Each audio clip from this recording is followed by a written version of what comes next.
Хөрөнгөний бирж рүү гарах гэж байгаа компаниуд, бэлтгэгдэж байгаа компаниуд бид олон улсын түвшинд бүх бичиг баримтаа боловсруулж, бэлтгэл ажлаа хангаж, олон улсын стандартын түвшинд бид ажиллах тэр цаг үе ирчээд байна. Хэрвээ тэр стандартын түвшинд бид ажиллаж чадхал юм бол Монголын компаниуд, аж ахуй нэгжүүд Монгол улс амжилттай явж чадна. Түүнээс бас хөрөнгөний бирж дээр гарч ээж олон улсын түвшний бизнес хийх гэж байж хуучин нөгөө социализмын, коммунизмын арга барилаараа хэдэн дарга сайд нар нь өдөртөн чиглүүлдэг, тэднийхэн заавраар явдаг байх юм бол бид хол явахгүй. Хөрөнгөний бирж дээр амжилт гарахгүй гэж би бодож байгаа тийм. Уул уурхай гэдэг нь өөрөө нөхөн сэргээ гэдэг баялаг учраас энэ баялаг бол зөвхөн өнөө цагийн хүмүүсийн ч баялаг биш. Ирээдүйн цагийн хүмүүсийн баялаг бас өнгөрсөн өвдөөцийн маань бидний үлдээсэн баялаг.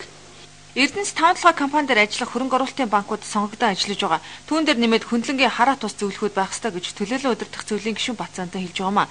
Тэд жинхэнэ үнэн бодит мэдээлэлээр хувьцаа эзэмшигчдийг хангаж явах учиртай. За одоохондоо Эрдэнэс 5 толгой дээр хөндлөнгийн шинжээчид гарч ирж ажиллаж эхлэх байгаамаа.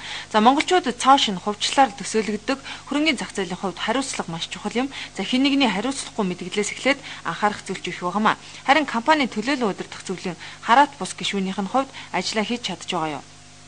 Хараат бус гишүүний хувьд улсын хурлын гишүүдэд нь ч засгийн газрын тэр ажлын гэрхийн нөхдүүдэд ч өөрийнхөө саналыг өдөр болгон хэлж байгаа. Ингэж явах ёстой шүү гэж. Ийм алдаа тохирол гарах гад байх шүү. Энийг засаарай.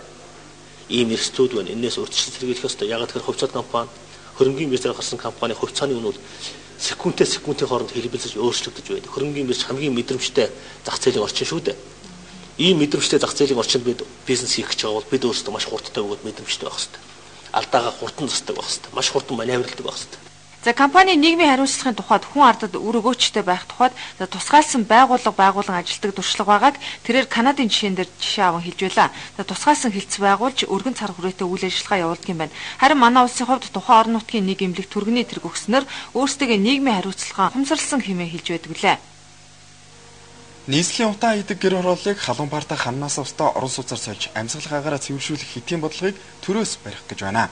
Эсхийг гэрээ орхиж орон сууц худалдаа боломж дийлэхтэн байхгүй учраас баг хүдэ зээлээр орон сууцуулах хөтөлбөр боловсруулж хүүг 6% барих шийдвэрийг засгийн газар өнгөрсөн 7 хоногт гаргасан юм а.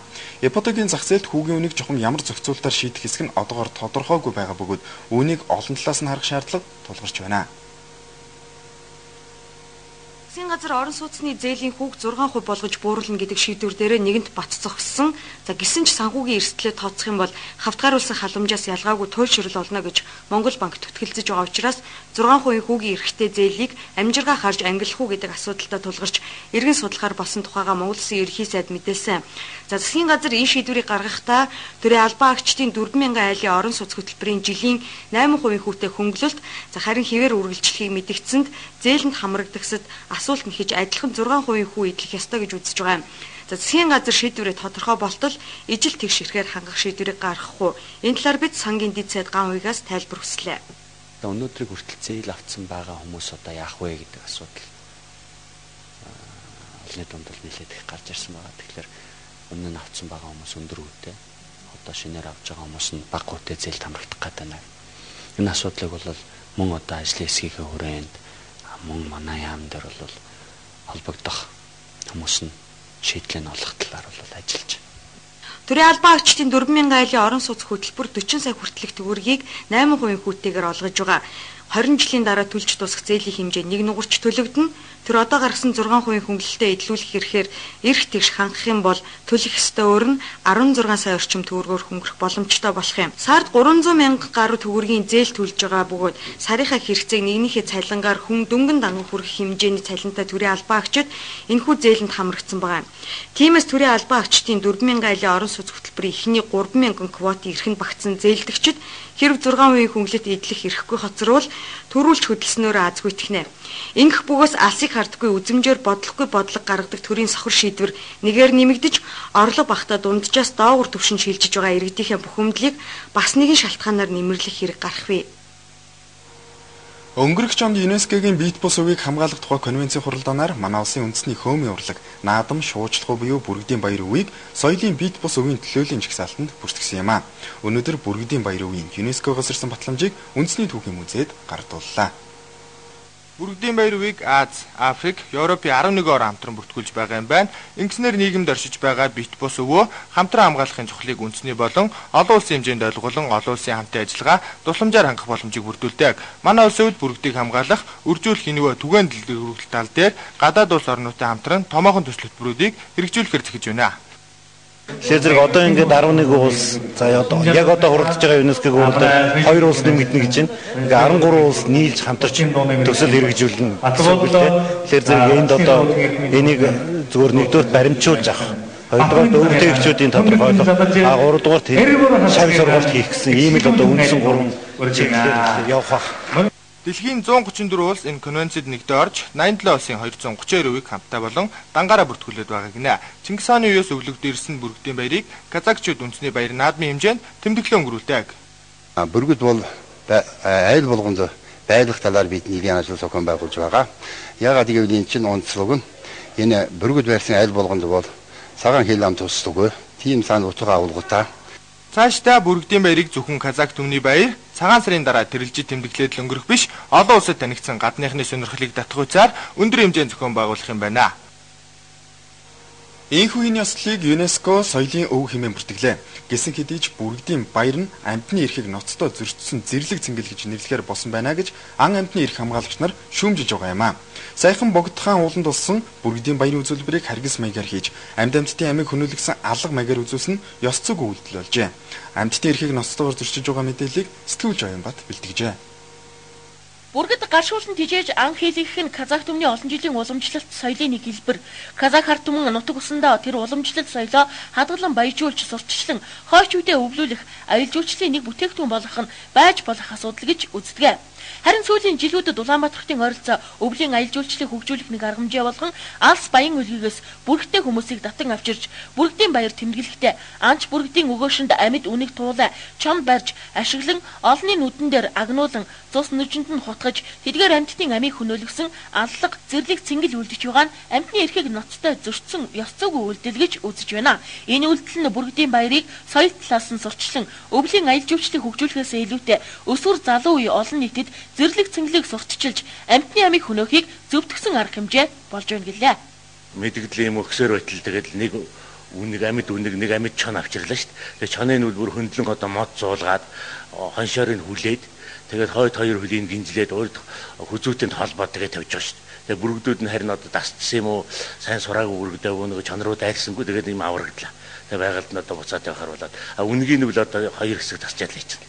Тэгээ олон түмний нүдэн тэр гадаадын жуулчид олноор ирж гисэн 3-4 жирэмсэн эхчүүд байсан тэнд. Өчнөө олон хүүхдүүд байсан. Тэгээ ийм имийг л зэрлэг цэнгэл гэж нэрлэдэг л дээ. Аль болохоор ийм юмс одоо татгалзаасай.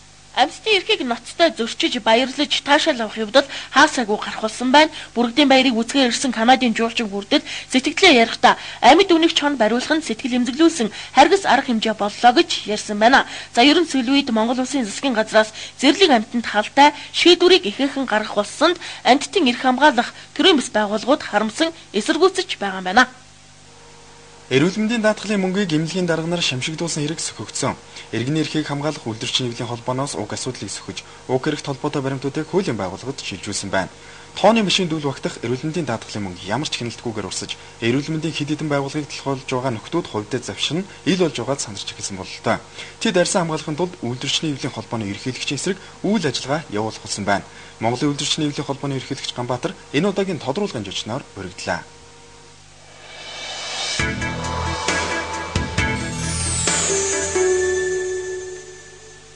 Эрүүл мэндийн даатгалын асуудлыг зэгцэнд нь оруулахаар одоо энэ явж тэмцэж энэ үйл ажиллагаа хийж явах үед одоо тань ямар нэгэн дарамт хүндрэл бэрхшээл ер нь учирч байна уу? За эрүүл мэндийн даатгалын энэ асуудлыг зэгцлэн шин шатанд гаргана гэдэг бол Монгол орны маш том асуудал, суур асуудал. Америк орн өнөөдөр дэлхийн хамгийн хүчтэй орн мөртлөө гарч ирсэн ерөнхийлөгч нь 3 жил эрүүл мэндийн даатгалын тухай л ярьж байгаа ганцхан.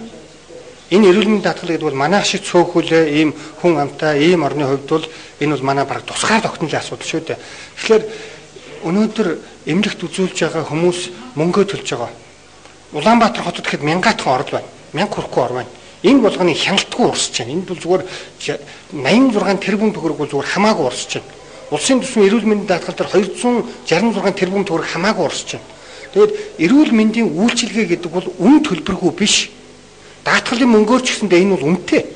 Улсын төсвийн мөнгөөр ч гэсэндээ энэ үнэтэй. Хувийн карманаас гаргахлаар энэ мөнгө үнэтэй биш. Бүгдөө адилхан цаанаа эзэнтэй үнэтэй. Энэ болгон дээр хариуцлага тооцож эрүүл мэндийн даатгал, эрүүл мэндийн салбарын мөнгнөөс идэж ууж байгаа эмнэлгийн зарим дарга нар зайсанд бүгдөө байртай байна. Бүгдөө хувийн эмнэлэгтэй. Энийг болох юм бол олон эмнэлгийн 38 мянган эмч эмнэлгийн ажилтнууд маань цалин хөлсөн дээшлэн 40-оос 72% цалин нэмэгдэнэ гэсэн тийм тооцоо бидний юмд байгаа. Эрүүл мэндийн үйлчилгээ сайжирна. Өнөөдөр 3 өрөө байраа чадан ядан зараад өнөөдөр энэ эмнэлгийн даатгал ийм хулгайтай, ийм аимшигтай дээрэнтэй учраас өнөөдөр гадаад орн руу, Ирэн рүү байна уу, Хятад руу байна уу, Япон руу эмчилгээ хийх гээд 3 өрөө байраа зараад явж байгаа энэ хүмүүсийн их ашиг үнэндээ өрөвдмөр. Энийг хамгаалах нь үйлдвэрчний ажил, энэ дээр тэмцэл хийгээд бид цагдаагийн байгууллагатай нотлуулад ингээд явж байгаа. Тэгэхээр энэ дээр мэдээж хувь хүний хувьд хүндрэл бас гарчил байгаа. Тэр мэдээж одоо бидний мэдхийн одоо сүүлийн хэдэн жил одоо энэ эрүүл мэндийн даатгалын мөнгөөр шамшигтуулж одоо идэж уусан байна. Энэ бол бараг 2003 оноос бол бидний хамгийн анхны баримт бол 2003 онд болцсон. Тэрнээс өмнө байгаа гэдэг яриа байдаг боловч олдсон баримт бол 2003 оноос. Тэгээд 5 онд бол бүр цэцгэлсэн. Одоо 11 он шүү дээ. Энэ сүүлийн нэг одоо 16 жил энэ бол үргэлжилсэн. Эрүүл мэндийн даатгалын тогтолцоо бий болоод. Тэгэхээр энэ дээр өнөөдөр хамгийн өрөвдмөр юм аа. Энэ хэдэн эмнэлгийн дарга нар. Жишээ нь одоо Чингэлтэй дүүргийн эмнэлгийн дарга манай одоо надад хүн мэдээлж байгаа юм л да. Манай байгууллага дээр хурж мэдээлж байгаа. Үйлдвэрчний эвлэлүүдээ бүгдийг нь одоо ингээд гаруун шиг зуруулад хувь хүнийхээ нэр хүндийг бодож Ганбаатар энийг хийж гэнэ гэж бодож байгаа байхгүй. Үгүй шүү дээ. Ийм өчүүхэн юм яриад явж байгаа. Тэгээд энэгээр одоо захиргааны үйлдвэрчний эвлэлийн хороодуудыг миний эсрэг одоо хөдлөж байгаа. Тэгвэл өнөөдөр жинхэнэ эмч эмнэлгийн ажилтнууд энэ дуртай байгаа. Жинхэнэ одоо тэгвэл Чингэлтэй дүүргийн болон энэ ноото байгаа эмнэлгүүд дээр жинхэнэ үйлдвэрчний эвлэлийн анхаарчны хурлыг хийх хэрэгтэй. Сонгуулийн хурлын тайлангийн хурлыг хийх хэрэгтэй. Нэгдүгээр. Хоёрдугаарт бүр өрөвдмөр юм ярьж байна. Бидэнд мэдээлэл юуг бол одоо би тагнуулын газар өөрөө өгсөн байна. Бүгэн одоо эрүүгийн цагдаагийн хууль хяналтын газарт өгсөн байгаа. Эмнэлгийн дарга нар одоо юу хийж юм гэвэл Ганбаатар гэдэг нэртэй хүмүүсийн одоо хүний өмчтэй газрыг энэ Ганбаатарх гэдэг гүтгэлгийн чанартай юм хийж байгаа. Хоёрдугаар чанар нь одоо тэр хүмүүсээс тэр эмнэлгийн дарга нараас одоо үйлдвэрчний эвлэлийн удирдлагууд за нам миний нэрийг оролцуулаад шантаж хийж одоо нээнтэй гэж одоо юу гэдэг мөнгө төгрөг нэгсэн гэдэг ийм цуу гүтгэлгийг одоо ингээд бид тарааж байгаа. Энийг яг ингээд цуу тараах гээд ингээд явж байгаа байдлыг надад шудрах хүмүүс байнга мэдээлж байгаа. Эрүүл мэндийн даатгалын системийг тэ шин төвшөнд гаргах одоо шин тогтолцоонд оруулахын тулд одоо ямар үйл ажиллагааг та бүхэн одоо хийж байгаа бол Монголын үйлдвэрчний эвлэлийн холбооны зүгээс эрүүл мэндийн даатгалыг шин шатанд гаргахын тулд нэгдүгээр энэ идэж ууж байгаа бүх юмыг болооч гэдэг асуудал. Өнөөдөр эрүүл мэндийн яамны сайд ламбаа энэ бүх мөнгө